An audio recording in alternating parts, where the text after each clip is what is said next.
Dans cette capsule vidéo, nous verrons comment résoudre une inéquation ou si on veut isoler la variable dans une inégalité. Donc, c'est la rendre à sa plus simple expression. Donc, en fait, on va juste se séparer, si on veut, l'inégalité en deux. Donc, de chaque côté, ce qu'on doit faire, c'est toujours la même opération. Première étape, il y a une distributivité ici à faire. Donc, moins 4 que je multiplie par 2a, moins 8a. Moins 4 que je multiplie par moins 3 va me faire plus 12. Et tout ça va être plus grand ou égal à 10. Et là, je pars, donc je vais isoler mon A. Donc, si je soustrais 12 ce côté-là, je fais la même chose de l'autre côté. Je me retrouve avec moins 8A, parce que ça ici, ça s'élimine, va être plus grand ou égal à 10 moins 12, va être égal à plus grand ou égal à moins 2. Ensuite, je dois diviser ici par moins 8 pour être capable d'éliminer le coefficient qui est situé devant le A. Par contre, si je divise par moins 8 à gauche, je dois le faire à droite. Et en fait, ici, c'est une grosse particularité. À toutes les fois qu'on aura une division ou une multiplication par un nombre négatif, donc c'est le cas ici, j'ai divisé par moins 8 des deux côtés, obligatoirement, je dois changer le symbole d'inégalité de côté. Donc, mon plus grand égal est devenu un plus petit égal. À gauche, il me restait A. Et à droite, moins 2 divisé par moins 8. Donc, un moins divisé par un moins me fait un plus. Et ça me donnerait 2 huitièmes. Et il me resterait à réduire ma fraction. Donc, A est plus petit ou égal à 1 quart. Je pourrais représenter ensuite, si je voulais, sur une droite numérique. Donc, sur une droite numérique, je pourrais dire 1 quart est quelque part ici.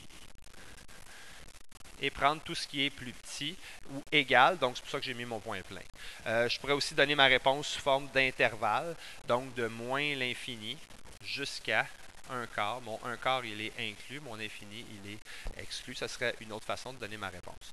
Si je me retrouve avec une résolution d'inéquation où j'ai des fractions, le plus simple, c'est, donc le 1 ici, présentement, il est sur 1. Le plus simple, ce serait de trouver un dénominateur commun et pour pouvoir l'enlever par la suite. Donc, dénominateur commun, premièrement, je vais aller voir mon 6. Ça ne fonctionne pas avec 6 à cause du 5. Si je fais 6 fois 5, je pourrais prendre dénominateur commun 30.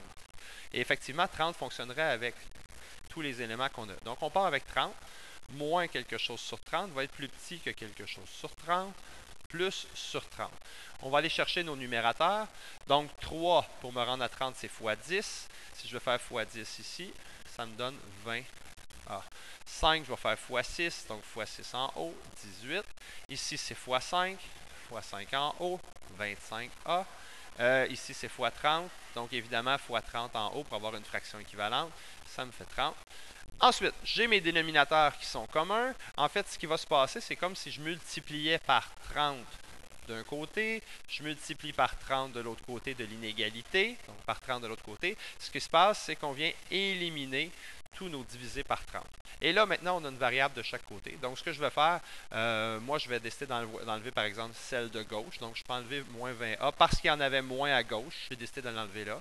Ça va m'éviter d'avoir des coefficients négatifs. Donc, moins 20A, ce qui me fait moins 18, plus petit que 5A plus 30.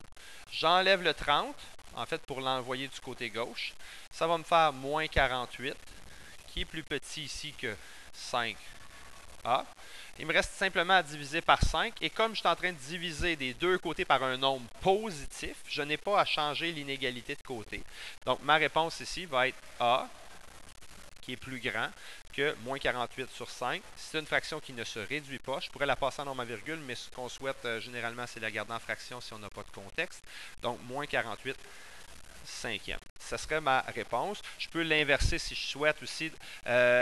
Donc, mon A, en le lisant, mon A est plus grand.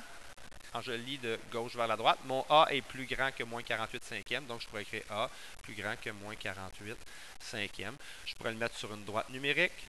Donc, tout ce qui est moins 48 cinquième exclu et plus. Ou je pourrais l'écrire en intervalle, c'est-à-dire de moins 48 cinquième jusqu'à plus l'infini. Mon infini est exclu. Mon moins 48 cinquième l'est aussi. Ce serait une façon de l'écrire en intervalle.